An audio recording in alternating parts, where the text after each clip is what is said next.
Alors nous sommes au mois de novembre, le 9, et cette semaine, c'est une fête un peu inhabituelle ou étonnante, dédicace de la basilique du Saint-Jean de Latran, la plus vieille, la plus vénérable des basiliques du christianisme encore présente, qui a longtemps été le siège de l'évêque de Rome, du pape, etc., jusqu'à la fin du Moyen Âge. Et toujours les gens ne savent pas trop par quel bout prendre ça. Comment on prend ça? La dédicace d'une église, ça nous apparaît, oui, d'accord, mais bon, même une très grande église. Mais en fait, c'est pas de ça. C'est pas de ça dont il est question. Quand on parle de la dédicace d'une grande église, on parle surtout de toute cette notion d'héritage ou de transmission. On parle des plus vieilles églises. À partir du moment où, dans l'Empire romain, on accepte que le culte chrétien ait lieu dans l'Empire romain, eh bien, c'est une décision opulente, d'accord, mais une décision prise par l'empereur de construire une belle grosse basilique, cette fois pour Saint-Jean, donc, et juste pas loin non plus aussi Sainte-Marie-Majeure, qui sont les grandes basiliques et les plus anciennes du monde, en fait. Mais tout ça nous amène à quoi? Nous amène au texte de ce dimanche qui est le vrai sens du temple. Qu'est-ce qu'un temple? Qu'est-ce qu'un édifice que nous construisons pour la gloire de Dieu? À quoi sert-il? Et avec quoi, je dirais, et comment existons-nous ou vivons-nous à l'intérieur de la bâtisse? Parce que c'est le problème qu'ont beaucoup de personnes. Finalement, ils mettent toute leur énergie sur la bâtisse, alors que ce qu'il y a dans la bâtisse et qui est central, c'est-à-dire le peuple de Dieu, est en train, lui, de dépérir. Et c'est ça qui ne va pas. C'est ça qui ne va pas. C'est une bâtisse qui existe aux dépens d'un peuple. Et on faut avouer que le temple de Jérusalem, à cette époque l'époque de Jésus, c'est pas juste un jugement que Jésus pose, c'est aussi, par exemple, le grand auteur juif Flavius Joseph, qui va poser sur le temple de Jérusalem un regard assez dur en disant que finalement, il s'était détourné. Les Juifs eux-mêmes et plusieurs groupements juifs disaient « Oups, le temple de Jérusalem a perdu son vrai sens ». Et c'est là qu'on arrive avec toute la notion de sainteté. Alors, la sainteté, ce n'est pas, dans la Bible, ce qu'on appelle un saint ou une sainte. Dans la Bible, un saint ou une sainte, c'est un être qui est tout simplement répondu à la présence de Dieu, qui est le seul saint.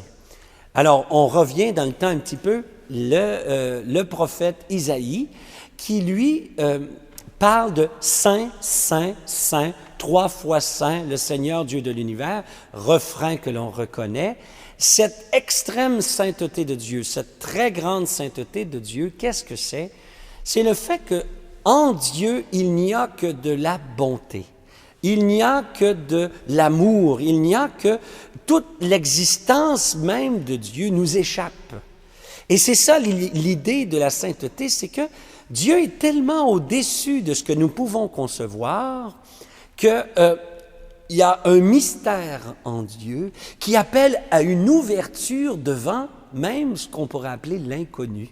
Ce Dieu-là, on le connaît, mais en même temps, on ne le connaît pas. On connaît quelque chose de lui, mais on ne peut pas dire qu'on connaît tout de lui. C'est la sainteté. Et la sainteté, qu'est-ce qu'elle fait? Elle appelle à l'ouverture, elle appelle à l'accueil. Et donc, c'est cette idée-là extraordinaire que dans le temple arrive et se déverse d'une façon infinie la sainteté et l'amour de Dieu comme un fleuve qui jaillit par l'Orient et l'Occident. Vous savez, cette image-là, dans un pays désertique, ça frappe l'imagination. Alors, dans l'Orient, les fleuves coulent du temple pour dire à quel point toute la bienveillance, la bonté de Dieu, c'est le lieu de la résidence et du rayonnement de Dieu. Et même aujourd'hui, quand le peuple juif se dit si attaché au mur occidental, c'est ce qui est le plus proche du mont Moriah. C'est pas parce qu'on s'intéresse à une montagne, c'est pas parce qu'on s'intéresse à la géographie, c'est parce que le mont Moriah, c'est le lieu de la présence de Dieu sur terre. la conception juive, bien sûr. Alors, on prend toute cette image-là, et là, on peut parler de la sainteté qui se transmet seulement de Dieu à l'être humain.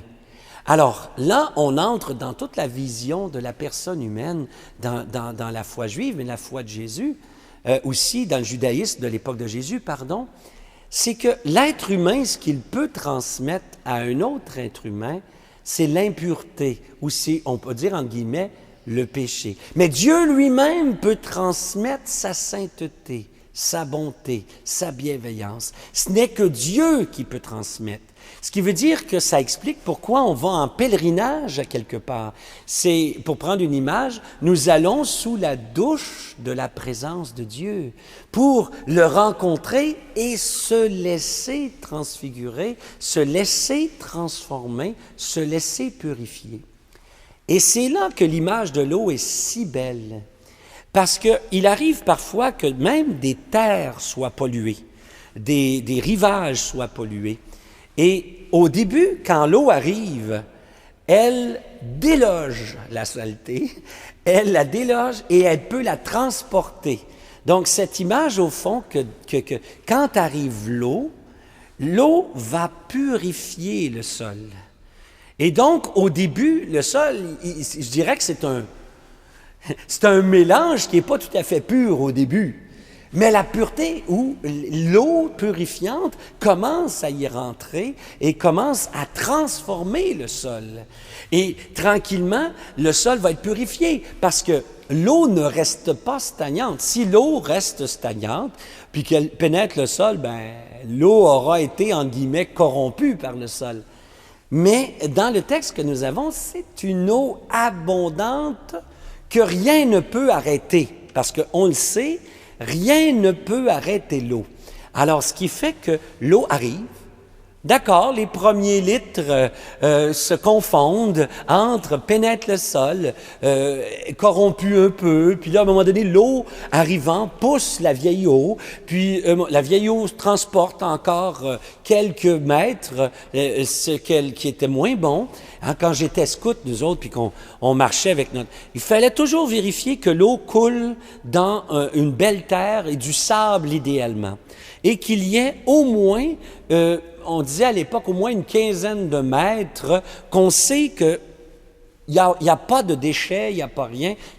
Car en cours de route, l'eau qui arrivera ici, au bout de 15 mètres, sera propre. Et là, on pouvait la consommer, même si nos petits estomacs de citadins avaient de la difficulté à prendre cette eau-là au début. Bon, il y avait quelques petits désagréments. Il venait qu'à un moment donné, tout était OK, puis on pouvait fonctionner avec cette eau-là. Alors, qu'est-ce qui est derrière ça? C'est l'abondance de l'eau, et non pas l'eau seule. C'est l'abondance. Ce n'est pas l'eau stagnante qui purifie. Ce n'est pas l'eau, hein, je taquine des amis liturgistes là, qui ont commencé là, à amener, là, ils veulent faire bien ça. Ils apportent un bol où l'eau est déjà dedans, et là, on se lave les mains comme rite de purification. Bien, j'ai dit, quand vous faites ça, vous n'êtes pas biblique. Parce que ce n'est pas l'eau stagnante qui purifie. Au contraire, l'eau stagnante, elle va se corrompre à un moment donné. C'est de l'eau qui coule, c'est de l'eau en mouvement qui purifie. Et c'est tellement vrai que la mer et le lac de Galilée sont des synonymes du mal, sont des synonymes à l'occasion du mal, des forces du mal, parce que l'eau mystérieuse, d'où sortent des monstres marins plus bizarres les uns que les autres, n'inspire pas confiance, l'eau qui est arrêtée.